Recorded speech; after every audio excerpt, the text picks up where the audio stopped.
જન્માષ્ટમીના તહેવાર નજીક આવી રહ્યો છે, ત્યારે આ તહેવારને રંગે ચંગે ઉજવણી કરવામાં આવે તે માટે અત્યારથી જ તૈયારી શરૂ કરી દેવામાં આવી છે.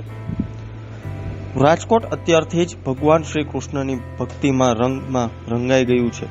ત્યારે રાજકોટના મયુરનગર શેરીના ગ્રુપ દ્વારા આ વખતે સાળંગપુર મંદિરની ઝાંખી ફ્લોટ્સ દ્વારા રજૂ કરવામાં આવશે.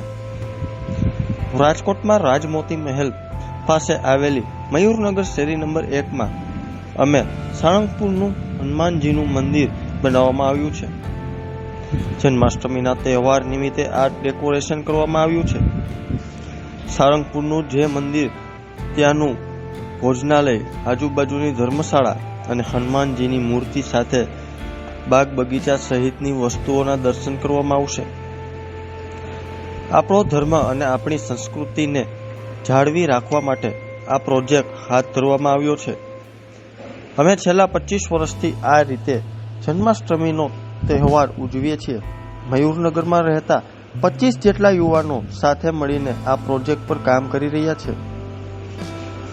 લોકોમાં આપણા ધર્મ પ્રત્યે જાગૃતતા આવે તે માટે અલગ અલગ થીમ પર દર વર્ષે કૃતિ રજૂ કરવામાં આવે છે. અગાઉ કેદારનાથ થીમ, સોમનાથ મંદિર એમ અલગ અલગ થીમ બનાવવામાં આવી હતી.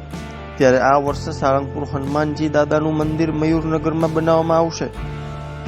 અગાઉ આ ગ્રુપ દ્વારા શ્રી કૃષ્ણના જન્મોત્સવ, કેદારનાથ મંદિર, સોમનાથ મંદિરની થીમ રજૂ કરવામાં આવી હતી. ત્યારે લોકોને ખૂબ જ સારો રિસ્પોન્સ મળ્યો હતો.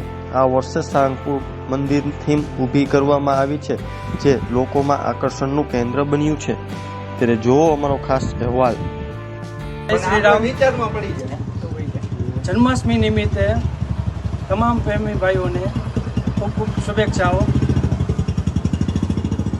મયુરનગર શેરી નંબર 1 રાજમોતી મિલ પાસે આપણે પ્રોજેક્ટ હનુમાનજી સાળંગપુરનું મંદિર બનાવ્યું છે. સાળંગપુરનું મેન મંદિર છે, ભોજનાલય છે, આજુબાજુની ધર્મશાળા છે તથા હનુમાનજીનું મૂર્તિ તથા બાગ બગીચા આવું બધું દર્શાવવાના છે. આ વિચાર ક્યાંથી બનાવવાનો? વિચાર આપણે સંસ્કૃતિ, આપણો ધર્મ જાગૃત રાખવા માટે અમે છેલ્લા 25 વર્ષથી આ કરી છીએ. 25 સભ્યો છે ઓલ ટોટલ. બધાની પૂરેપૂરી મહેનત હોય છે. આપણા ધર્મ વિશે જાગૃતતા રહે તે માટે અમે ધાર્મિક જાગૃત મંદિર અથવા તો ધાર્મિક વિશે કોઈ બી વસ્તુ બનાવી છે. સાળંગપુરમાં એવું છે કે સોમનાથ છે, અમે કેદારનાથ બનાવ્યું. આપણી ધર્મની જગ્યા બધા દર્શન કરી શકે, તથા જઈ શકે તે માટે અમે બનાવી છે. વધારે પડતું લોકોને આશ્ચર્ય શું હશે, જોવા જેવું શું હશે આમાં? આશ્ચર્યમાં છે કે તે હુબહુબ જેટલી બનતી કોશિશ અમે કરી છે તે જ પ્રમાણે બનાવવાની અને દર્શનનો લાભ પૂરો લઈએ કે તે માટે કરી છે.